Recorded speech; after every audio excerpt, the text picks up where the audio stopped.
What's new in AI apps? A16z's 5th-gen AI consumer apps report is out, showing how the AI app scene is settling into shape. Google makes a big splash, ChatGPT still leads, but rivals are closing in. But before we dig in, did you know that only 40% of you listening are following across our socials? Come on, guys, if you like the show, hit that follow button and collect our episodes on pods.media. Your support is what keeps the show going. For XX. Okay, let's unpack this report, which truly gives us a shortcut to being well-informed about the current state of consumer AI. It's packed with surprising facts and crucial insights. Yeah, it really is. And what's fascinating here is that this isn't just another routine report, It feels more like a real-time, comprehensive pulse check on where AI innovation and consumer demand are actually meeting. It gives us a snapshot of not just where the energy is, but maybe more importantly, the subtle and sometimes not so subtle shifts happening just beneath the surface. Right. So after what feels like, 2.5 years of nonstop intense growth, this A16z's report suggests the AI consumer app market is starting to settle into a more defined shape. That's an interesting phrase. It is. What does settling into shape actually look like for us, the users? I mean, what are the key signs of this shift? Well, it looks like several things, and yeah, many of them point to a maturing ecosystem. On the website, for instance, we're seeing fewer truly new entrants making it onto those top lists. Fewer new names. Yeah, this latest report noted only 11 newcomers, which is actually a drop from 17 just a few months back in March 2025. It kind of suggests the low-hanging fruit's been picked, maybe, and the barrier to entry is just getting higher. Okay. Mobile, though, is a bit livelier. 14 fresh faces there. But even on mobile, there's a clear and I think significant trend. The app stores are actively cracking down on those quick fix, sometimes low-quality ChatGPT clones. Right. They're now strongly favoring original, well-developed, and genuinely innovative products. It seems like originality is starting to count for more. So quality over quantity is starting to win out. That's definitely good news for users. And in this evolving landscape, the report really highlights Google's impressive debut. What does that look like on the ground? Oh, Google's entry is, well, it's dominant. They've launched 4 entirely new web products. And it's crucial to note, none of them are copycats. Right, that's important. It really is. It signals a strategic intent to innovate rather than just replicate, which is, a powerful message to the market. This brings their total to 15 new Google products across the board. It shows a massive, coordinated internal push. 15? Wow. Yeah. And on mobile, their Gemini Assistant has just rocketed to the #2 spot in terms of monthly active users, MAUs. Especially strong on Android devices, obviously, where its integration offers a pretty seamless user experience. MAUs, yeah. Monthly active users, that's the key engagement metric. But Google isn't the only one making waves here. X's Grok also made an explosive appearance. Absolutely. X's Grok really shows what rapid iteration can achieve. I mean, it went from basically 0 app users at the end of 2024 to a staggering 20 million MAUs by mid-2025. 20 million, just like that. Just like that. It was supercharged by the release of Grok 4, which introduced more advanced reasoning and some innovative avatar features that seem to really resonate with users looking for more personalized AI interactions. Interesting. But on the flip side, not every tech giant has had it easy. Meta's AI assistant, for example, has had a pretty rocky start. Yeah, I heard about that. Which just underscores how brutal and competitive this space has become. You really need to deliver real value and fast, or you risk being left behind. It's tough out there. That's a lot of significant movement and just so fast. It makes you wonder, with things changing practically by the hour, how does a report like this even begin to accurately measure these shifts and give us reliable data? That's a super important question, right? And the report relies on a pretty robust methodology to cut through the noise. For web product rankings, they use unique monthly visits, pulling data from sources like SimilarWeb. Okay, standard stuff. Yeah, pretty standard.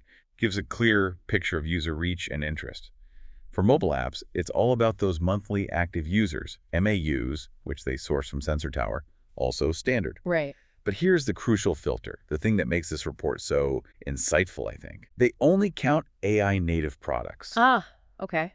Explain that. So while applications like Canva or Notion have integrated some fantastic AI features, they're excluded from this specific ranking because they weren't originally built as AI-first platforms. I see. So no retrofitted AI counts. Exactly. This ensures we're focusing purely on products where AI is really at their core, driving their primary function. It gives a much clearer signal about dedicated AI adoption. That makes sense. A very clear lens, then. And through that lens, Google clearly stands out. The report gives a fascinating glimpse into their internal pipeline. What are they cooking up beyond just the Gemini assistant we all hear so much about? Yeah, Google's pipeline is truly impressive. It goes way beyond just Gemini, the assistant. Think of it as like a multi-pronged attack on various aspects of AI interaction. Okay. So they have AI Studio, which is essentially a powerful sandbox environment for developers. They can experiment, build, deploy their own AI apps using Google's models there. Right, for the builders. Exactly. Yeah. Then there's Notebook LM, which has seen steady growth after it went viral for a bit, and a really powerful research and note-taking tool that can summarize your documents, answer questions based on your own sources. Pretty handy. Hmm. And Google Labs is just this hotbed of various experiments.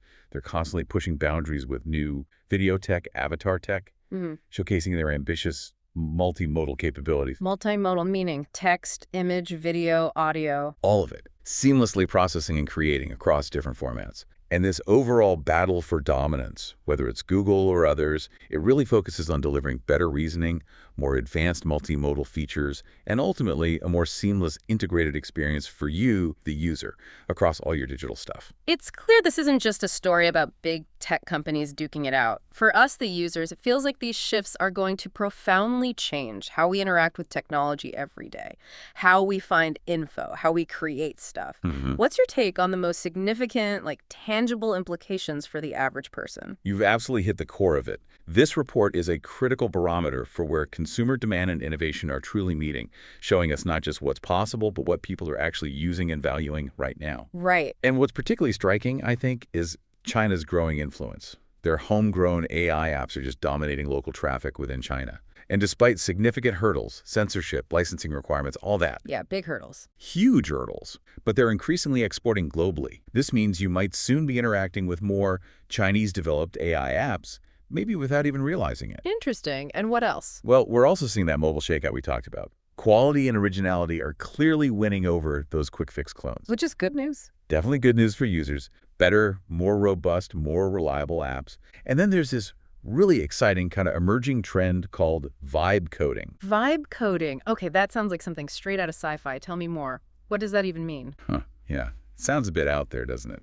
But vibe coding is essentially the trend of everyday users, so not traditional software developers, building AI-powered applications without needing deep traditional coding skills. Like drag and drop AI. Sort of, yeah.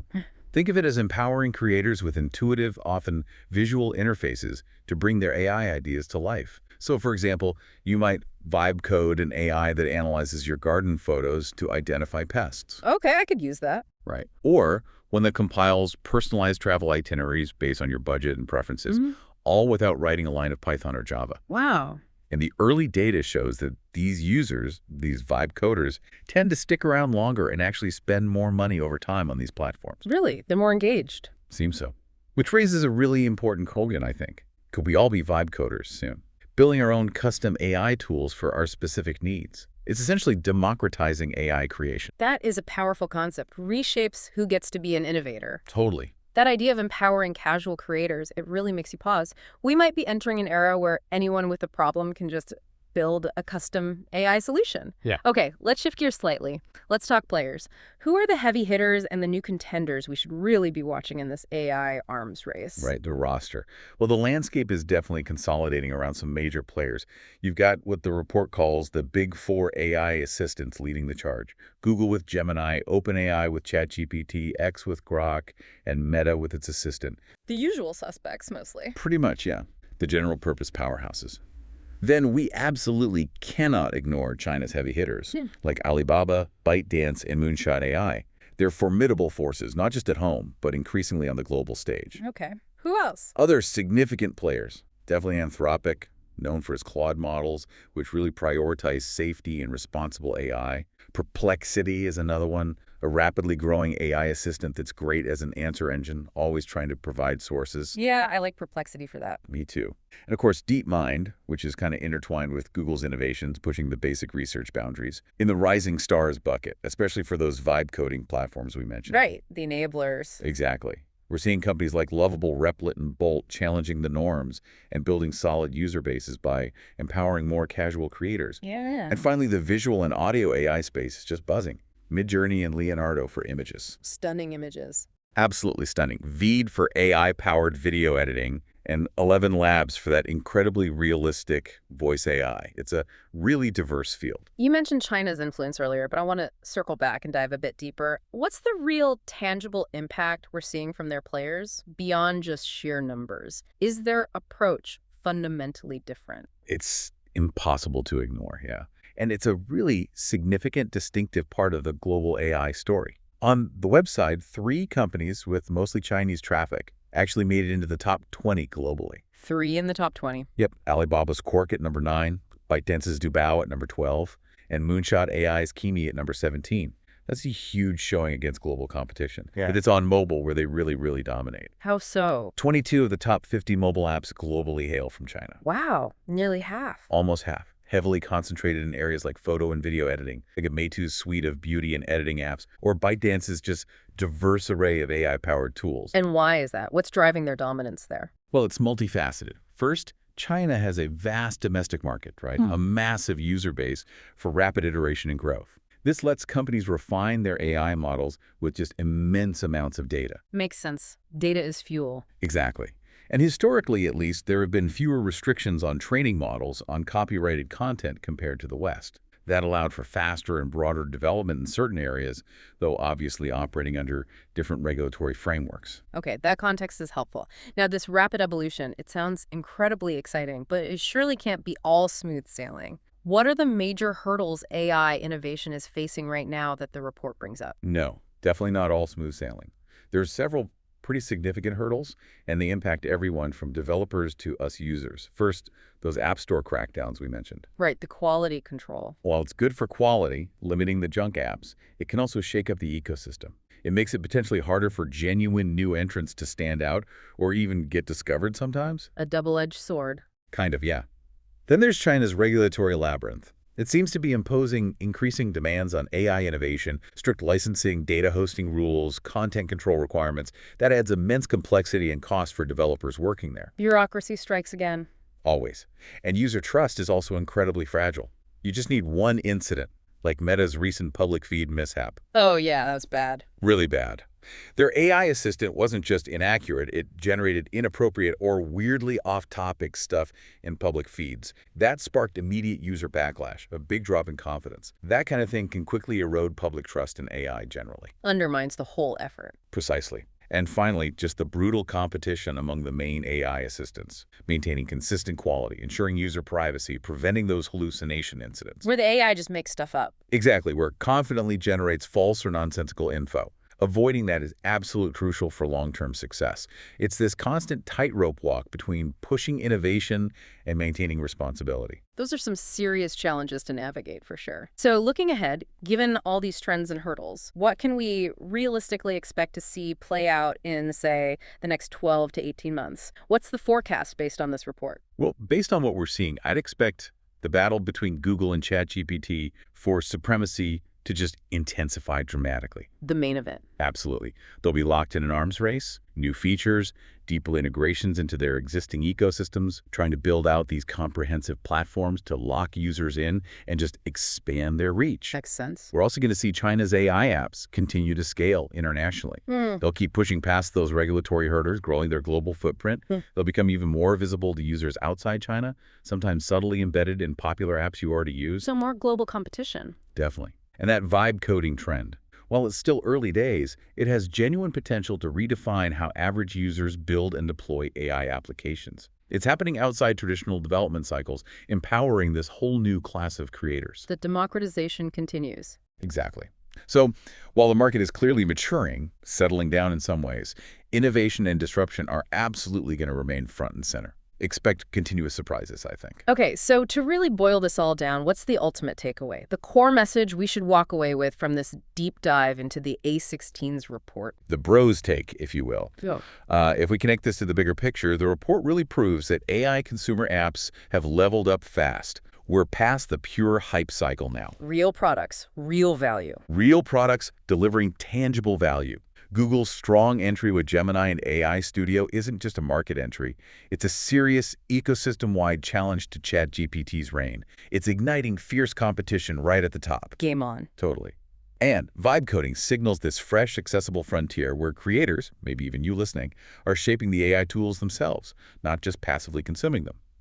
Ultimately, the race to dominate AI consumer adoption is heating up significantly. 2025 is looking like a truly pivotal year to watch. This has been an incredible deep dive into the AI consumer app landscape. It's really clear that 2025 is shaping up to be a defining year, not just for the tech giants, but for how we, the users, will create and interact with AI. It's a powerful testament to the accelerating pace. What stands out most to you from our discussion today? For me, it really comes back to that empowerment idea, and maybe this raises an important question for you, the listener, to ponder. As these AI tools become more accessible, through things like vibe coding and just more integrated into our daily lives, how might this shift your own relationship with technology? Mm. Are you moving from being primarily a consumer to potentially a creator? Maybe building your own AI-powered solutions to your everyday problems. The future of AI might be less about what you buy and much more about what you build. Exactly. Definitely something to mull over until our next deep dive. Thanks for tuning in.